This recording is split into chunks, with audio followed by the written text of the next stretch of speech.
Fino alla fine degli anni 90, il panorama dei servizi sanitari e sociali in Italia era caratterizzato da una forte frammentazione, sia a livello organizzativo che professionale. Le strutture ospedaliere, le residenze assistenziali, i servizi territoriali e quelli domiciliari operavano spesso in modo autonomo, con scarsa comunicazione e coordinamento tra loro.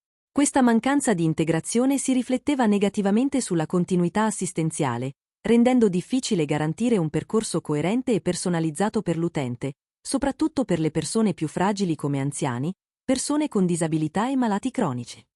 Le figure professionali coinvolte nell'assistenza diretta erano numerose, ma ciascuna con competenze limitate e ruoli rigidamente definiti. Gli ausiliari socio-assistenziali si occupavano prevalentemente di compiti igienico-sanitari di base, come la pulizia degli ambienti e l'aiuto nell'igiene personale degli utenti.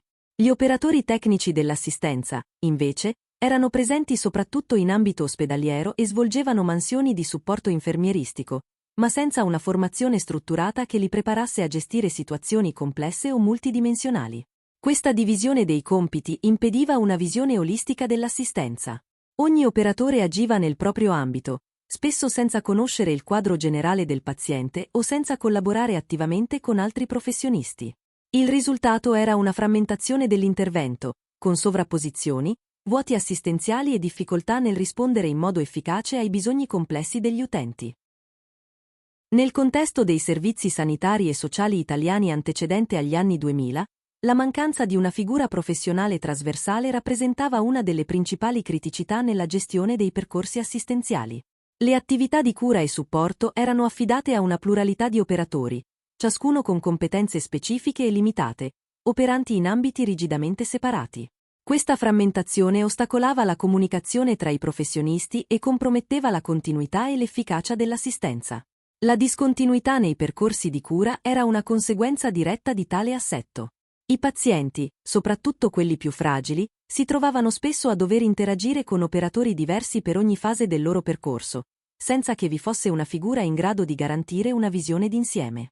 Questo comportava frequenti duplicazioni degli interventi, con il rischio di sovraccaricare il paziente di procedure inutili o ridondanti, e al tempo stesso di trascurare aspetti fondamentali della sua condizione. L'assenza di una figura capace di collegare i diversi ambiti dell'assistenza sanitaria e sociale impediva di offrire risposte coordinate ai bisogni complessi degli utenti. I servizi sanitari, gestiti dalle ASL, e quelli sociali, di competenza comunale, operavano secondo logiche differenti, con obiettivi, strumenti e linguaggi non sempre compatibili. In mancanza di un ponte tra questi mondi, l'utente rischiava di essere rimbalzato da un servizio all'altro, senza una presa in carico globale. Alla fine degli anni 90, il sistema sociosanitario italiano si trovava di fronte a una serie di sfide strutturali e sociali che rendevano evidente la necessità di una riforma profonda. Il contesto storico era segnato da cambiamenti demografici significativi. La popolazione italiana stava progressivamente invecchiando, con un aumento costante della percentuale di persone anziane e una crescita parallela delle malattie croniche e delle disabilità. Questo fenomeno, noto come transizione demografica, comportava un mutamento radicale nei bisogni assistenziali della popolazione. L'invecchiamento della popolazione non era solo una questione statistica, ma una realtà concreta che si rifletteva nella quotidianità dei servizi. Le strutture ospedaliere, le residenze sanitarie assistenziali, i servizi domiciliari e territoriali si trovavano a gestire un numero crescente di utenti con bisogni complessi, spesso multipli, che richiedevano un approccio integrato e continuativo. Tuttavia, il sistema esistente era frammentato, con figure professionali che operavano in compartimenti separati e con competenze limitate. La legge 328 del 2000, intitolata Legge Quadro per la realizzazione del sistema integrato di interventi e servizi sociali, ha rappresentato una svolta epocale per il welfare italiano. In un contesto storico segnato da profondi cambiamenti demografici, sociali ed economici, questa normativa ha introdotto il principio dell'integrazione come elemento fondante del sistema sociosanitario, ponendo le basi per una nuova visione dell'assistenza alla persona. Fino a quel momento, i servizi sociali e sanitari operavano in modo separato, con competenze distinte e spesso sovrapposte. La frammentazione dei percorsi assistenziali era una realtà diffusa, che generava inefficienze, discontinuità e difficoltà nella presa in carico globale degli utenti. La legge 328/2000 ha cercato di superare questa logica settoriale, promuovendo un approccio unitario e coordinato, in cui le diverse componenti del sistema collaborano per rispondere in modo efficace ai bisogni complessi delle persone. Uno degli aspetti più innovativi della legge è stato il riconoscimento della centralità della persona. L'assistenza non è più vista come un insieme di prestazioni tecniche, ma come un percorso personalizzato, costruito attorno alle esigenze, alle risorse e alle potenzialità dell'individuo. Questo cambio di paradigma ha richiesto una profonda revisione dell'organizzazione dei servizi e delle professionalità coinvolte. Il 22 febbraio 2001 rappresenta una data fondamentale per il sistema sociosanitario italiano.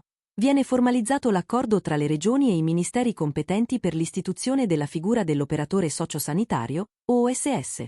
Questo accordo segna il culmine di un lungo processo di riflessione e riforma, nato dalla consapevolezza che il modello assistenziale precedente non era più adeguato a rispondere ai bisogni emergenti della popolazione. Si tratta di una figura professionale unica, trasversale, capace di operare in contesti diversi, ospedalieri, residenziali, domiciliari e territoriali, e di collaborare attivamente con altri professionisti, come infermieri, medici, assistenti sociali e fisioterapisti. L'OSS diventa così il punto di raccordo tra il sanitario e il sociale, contribuendo a costruire percorsi assistenziali più coerenti, efficaci e centrati sulla persona. L'istituzione dell'operatore sociosanitario ha rappresentato un'evoluzione significativa rispetto alle figure assistenziali precedenti, come gli ausiliari socioassistenziali, gli operatori tecnici dell'assistenza e altre professionalità di supporto. La differenza principale risiede nella formazione multidisciplinare dell'OSS, che lo rende una figura polivalente, capace di operare con efficacia sia in ambito sanitario che sociale. Le figure precedenti erano spesso formate in modo settoriale, con competenze limitate a specifici ambiti operativi. L'ausiliario, ad esempio, si occupava prevalentemente della pulizia degli ambienti e dell'assistenza di base alla persona, mentre l'OTA svolgeva compiti di supporto all'infermieristica, ma senza una preparazione strutturata per affrontare situazioni complesse o multidimensionali. Queste figure agivano in compartimenti separati, con scarsa possibilità di interazione e collaborazione tra i diversi ambiti dell'assistenza. L'OSS, invece, nasce con l'obiettivo di superare la frammentazione e di garantire una presa in carico globale dell'utente. La sua formazione, articolata in un percorso di 1000 ore, comprende moduli teorici e pratici che spaziano dall'igiene alla comunicazione, dalla gestione delle emergenze alla relazione d'aiuto, dalla normativa sanitaria all'organizzazione dei servizi. Questo approccio consente all'OSS di acquisire una visione integrata dell'assistenza, fondamentale per rispondere ai bisogni complessi della popolazione. Il percorso formativo dell'operatore sociosanitario rappresenta uno degli elementi più qualificanti di questa figura professionale, nata per rispondere in modo integrato e competente ai bisogni assistenziali della popolazione. La sua articolazione in oltre 1000 ore di formazione è il risultato di un'attenta progettazione condivisa tra Stato e Regioni, finalizzata a garantire una preparazione solida, uniforme e spendibile in contesti operativi diversi. Il corso per OSS si suddivide in 3 componenti fondamentali: formazione teorica, formazione pratica e tirocinio. Questa tripartizione consente di sviluppare non solo conoscenze tecniche, ma anche abilità operative e competenze relazionali, indispensabili per affrontare le sfide quotidiane dell'assistenza. La parte teorica, che occupa circa 450 ore, fornisce le basi culturali e scientifiche del ruolo. I moduli affrontano tematiche come l'anatomia e la fisiologia, l'igiene, la sicurezza sul lavoro, la psicologia, l'etica professionale, la comunicazione, la legislazione sanitaria e sociale, l'organizzazione dei servizi e la relazione d'aiuto. L'obiettivo è costruire una solida cornice di riferimento che permetta all'OSS di comprendere il contesto in cui opera e di agire con consapevolezza e responsabilità. La formazione pratica, svolta in aula o in laboratorio, permette di acquisire manualità e sicurezza nell'esecuzione delle principali attività assistenziali: igiene della persona, mobilizzazione, alimentazione, rilevazione dei parametri vitali, gestione degli ausili, supporto nella somministrazione dei pasti e nella deambulazione. Queste esercitazioni sono fondamentali per preparare l'operatore a intervenire in modo efficace e sicuro, rispettando le procedure e i protocolli previsti. Il tirocinio, che rappresenta almeno 450 ore del percorso, si svolge in strutture sanitarie, sociosanitarie e sociali, come ospedali, RSA, centri diurni, servizi domiciliari e comunità. Durante questa fase, L'allievo OSS ha l'opportunità di confrontarsi con la realtà operativa, di osservare i professionisti in azione, di sperimentare le proprie competenze e di sviluppare capacità di adattamento, problem solving e lavoro in equipe. All'interno delle moderne equipe di cura, l'operatore sociosanitario riveste un ruolo sempre più centrale e strategico. La sua presenza non si limita all'esecuzione di compiti assistenziali, ma si estende alla facilitazione della comunicazione, alla coordinazione degli interventi e alla promozione dell'integrazione tra le diverse professionalità coinvolte nel percorso di cura. L'equipe di cura è composta da figure diverse: medici, infermieri, fisioterapisti, assistenti sociali, educatori, psicologi, ciascuna con competenze specifiche. In questo contesto, l'OSS agisce come ponte operativo e relazionale, contribuendo a rendere il lavoro dell'equipe più fluido, coerente e centrato sulla persona. Grazie alla sua formazione multidisciplinare, l'OSS è in grado di comprendere il linguaggio tecnico, di cogliere le esigenze dell'utente e di tradurle in azioni concrete, condivise con gli altri professionisti. Uno degli aspetti più rilevanti del ruolo dell'OSS è la sua capacità di osservazione quotidiana. Essendo a stretto contatto con l'utente, l'OSS rileva cambiamenti fisici, comportamentali ed emotivi che possono sfuggire ad altri operatori. Queste osservazioni, se comunicate tempestivamente all'equipe, permettono di adattare il piano assistenziale, prevenire complicazioni e migliorare la qualità delle cure. L'OSS partecipa attivamente alle riunioni di equipe, portando il proprio punto di vista operativo e contribuendo alla definizione degli obiettivi assistenziali. La sua conoscenza diretta dell'utente, maturata attraverso l'interazione quotidiana, è preziosa per costruire percorsi personalizzati e realistici.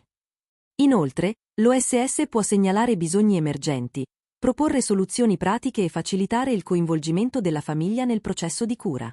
Dal punto di vista relazionale, l'OSS svolge una funzione di mediazione tra l'utente e gli altri membri dell'equipe. Aiuta la persona a comprendere le indicazioni ricevute, a esprimere i propri dubbi e a sentirsi parte attiva del percorso assistenziale. L'introduzione dell'operatore sociosanitario ha rappresentato una svolta significativa per il sistema di welfare italiano, portando con sé una serie di vantaggi che hanno migliorato l'efficienza, la qualità e l'inclusività dei servizi sociosanitari. Questa figura professionale, nata nel 2001 da un accordo tra regioni e ministeri, ha permesso di superare la frammentazione precedente e di costruire un modello assistenziale più integrato e centrato sulla persona. Uno dei principali benefici è stato il miglioramento dell'organizzazione dei servizi. L'OSS, grazie alla sua formazione multidisciplinare, è in grado di operare in contesti diversi, ospedalieri, residenziali, domiciliari e territoriali, adattandosi alle esigenze specifiche di ciascun ambiente. Questa versatilità ha consentito una gestione più razionale delle risorse umane, riducendo le sovrapposizioni tra ruoli e ottimizzando la distribuzione delle competenze. Dal punto di vista assistenziale, l'OSS ha contribuito a innalzare la qualità della cura. La sua presenza garantisce interventi tempestivi, appropriati e personalizzati, basati sull'osservazione diretta e sulla relazione empatica con l'utente. L'OSS è in grado di cogliere i segnali di disagio, di attivare le risorse disponibili e di collaborare con l'equipe per costruire percorsi assistenziali coerenti e continui. Guardando al futuro del welfare, l'operatore sociosanitario si configura come una figura strategica, capace di affrontare le trasformazioni in atto e di contribuire attivamente alla costruzione di un sistema assistenziale più inclusivo, efficace e centrato sulla persona. In un contesto sociale sempre più complesso, segnato da invecchiamento demografico, cronicizzazione delle patologie, fragilità emergenti e nuove forme di disagio, l'OSS rappresenta una risorsa fondamentale per garantire risposte adeguate e tempestive. La centralità della cura sulla persona, che caratterizza l'approccio dell'OSS, è perfettamente in linea con i principi del welfare moderno. L'assistenza non è più concepita come un insieme di prestazioni standardizzate, ma come un percorso personalizzato, costruito attorno ai bisogni, alle risorse e alle aspirazioni dell'individuo. L'OSS, grazie alla sua formazione multidisciplinare, è in grado di cogliere la complessità della persona e di intervenire in modo mirato, rispettoso e competente. Uno dei punti di forza dell'OSS è la sua adattabilità. Può operare in contesti diversi: ospedali, RSA, servizi domiciliari, comunità, centri diurni, e con tipologie di utenza molto varie: anziani, persone con disabilità, malati cronici, persone in situazioni di marginalità, minori, migranti. Questa versatilità lo rende una figura chiave per affrontare le sfide del welfare territoriale, dove la capacità di adattarsi alle specificità locali è essenziale.